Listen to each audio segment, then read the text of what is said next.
اللہ کی راہ میں حضرت عاصم رضی اللہ تعالی عنہ بن ثابت انصاری حضرت محمد مصطفیٰ صلی اللہ تعالی علیہ وسلم کے بہت پیارے صحابی تھے۔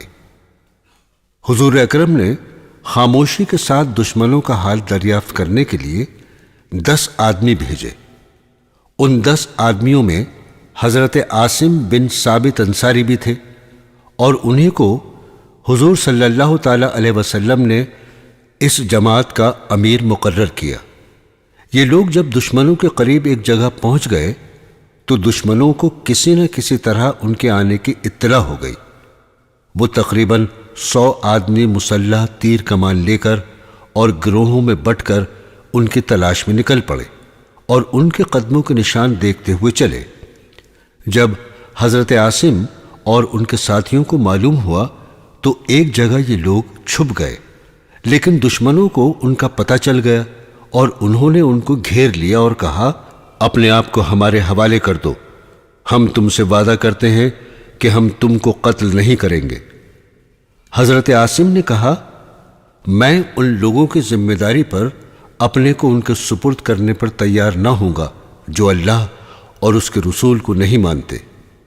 یہ کہہ کر اللہ تعالیٰ سے دعا کی، اے اللہ، اپنے پیارے نبی کو ہمارے حال کی اطلاع فرما دیجئے، اور میرا سر تیرے راستے میں کاٹا جا رہا ہے، تو ہی اس کا محافظ ہے۔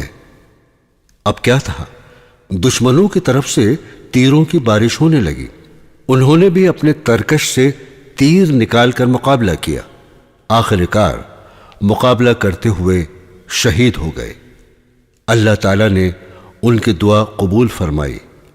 حضور اکرم صلی اللہ تعالی علیہ وسلم کو واقعے کا علم اسی وقت ہو گیا، اور شہادت کے بعد جب جب دشمنوں نے ان کا سر کاٹنا چاہا تو شہد کی مکھیاں ابر کی مانند ان کی لاش کے گرد جمع ہو گئیں۔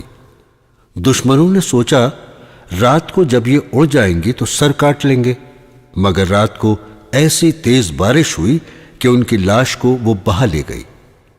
اس جماعت کے اور بھی آدمی شہید ہو گئے۔ اب صرف حضرت خبیب رضی اللہ تعالی عنہ، زید بن وسنہ رضی اللہ تعالی عنہ اور عبداللہ بن طارق رضی اللہ تعالی عنہ رہ گئے۔ ان تینوں حضرات سے پھر دشمنوں نے عہد و پیمان کیا کہ اگر تم اپنے آپ کو ہمارے سپرد کر دو گے تو تم کو قتل نہیں کریں گے۔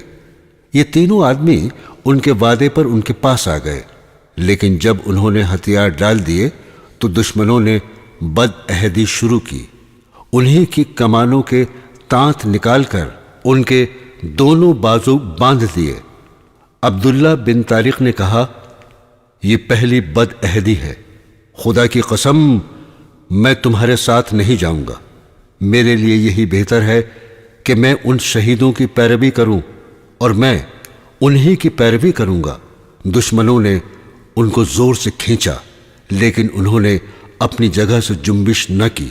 دشمنوں نے ان کو وہیں شہید کر دیا۔ اب صرف حضرت زین بن وسنہ اور حضرت خبیب رہ گئے تھے۔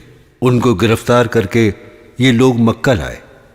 یہاں حضرت زین بن وسنہ کو صفوان بن ابتہ نے خرید لیا، اور حضرت خبیب رضی اللہ تعالی عنہ کو حارث کے لڑکوں نے، تاکہ اپنے اپنے باپ کے بدلے میں ان دونوں کو قتل کر ڈالے، اس لیے کہ اس دردناک واقعے سے پہلے جنگ بدر ہوئی تھی، اور اس میں حضرت عاصم، حضرت خبیب اور حضرت زید رضی اللہ تعالی عنہما نے دوسرے صحابہ کے ساتھ اللہ اور اس کے رسول کی طرف سے مکہ والوں سے بڑی بہادری سے جنگ کی تھی، اور اس میں مکہ کے بہت سے لوگ مارے گئے تھے۔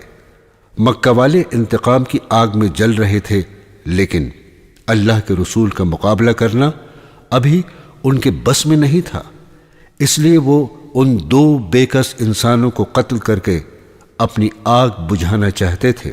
حضرت زید کو صفوان نے خریدنے کے بعد فوراً شہید کرنے کا ارادہ کیا۔ جس وقت ان کو قتل کیا جانے والا تھا، بہت سے لوگ جمع تھے۔ مکہ کے سردار ابو سفیان نے ان سے پوچھا، سچ سچ بتلاؤ کیا تم یہ پسند کرو گے کہ تم کو چھوڑ دیا جائے اور تمہارے بدلے تمہارے سردار حضرت محمد کی گردن مار دی جائے؟ حضرت زید نے کہا، خدا کی قسم، مجھے یہ بھی گوارا نہیں کہ حضور صلی اللہ تعالی علیہ وسلم جہاں بھی رہے ان کے ایک کانٹا بھی چبھے اور ہم اپنے گھر میں آرام سے رہیں۔ یہ جواب سن کر مکہ والے حیران رہ گئے۔ اس کے بعد ان کو دشمنوں نے شہید کر دیا۔ حضرت خبیب رضی اللہ تعالی عنہ کچھ عرصے تک حارث کے لڑکوں کی قید میں رہے۔ اسی دوران کا واقعہ ہے کہ حضرت خبیب نے ایک دن حارث کی کسی لڑکی سے استرا مانگا، اس نے دے دیا۔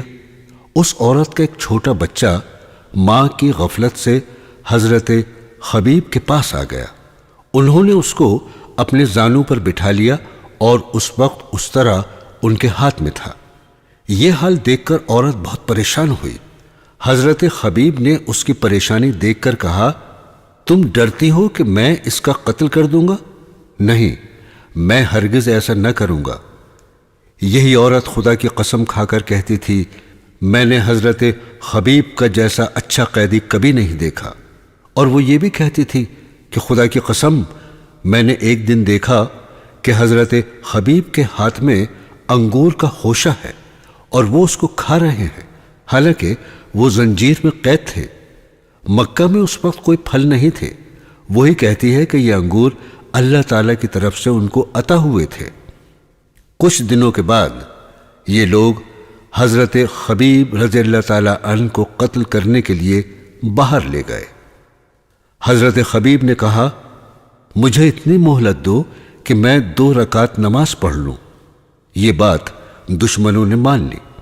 انہوں نے 2 رکعت نماز پڑھی اور کہا، خدا کی قسم، اگر مجھے یہ خیال نہ ہوتا کہ تم گمان کرو گے کہ موت کے خوف سے میں نماز میں دیر کر رہا ہوں تو میں دیر تک اطمینان سے نماز پڑھتا۔ اس کے بعد انہوں نے دعا مانگی، اے اللہ، ان لوگوں کو گن گن کر مار اور کسی کو نہ چھوڑ۔ پھر کچھ اشعار پڑھے جن کا مطلب یہ ہے، جب میں اللہ کی راہ میں مر رہا ہوں تو مجھے کوئی پرواہ نہیں، میرا گرنا اللہ کے لیے ہے، چاہے جس پہلو پر گروں یہ اللہ کی قدرت ہے، اگر وہ چاہے تو میری کھال کے ٹکڑے ٹکڑے میں برکت عطا فرما دے۔ حضرت خبیب رضی اللہ تعالی عنہ نے شہادت کے وقت 2 رکعت نماز پڑھنے کی سنت نکالی۔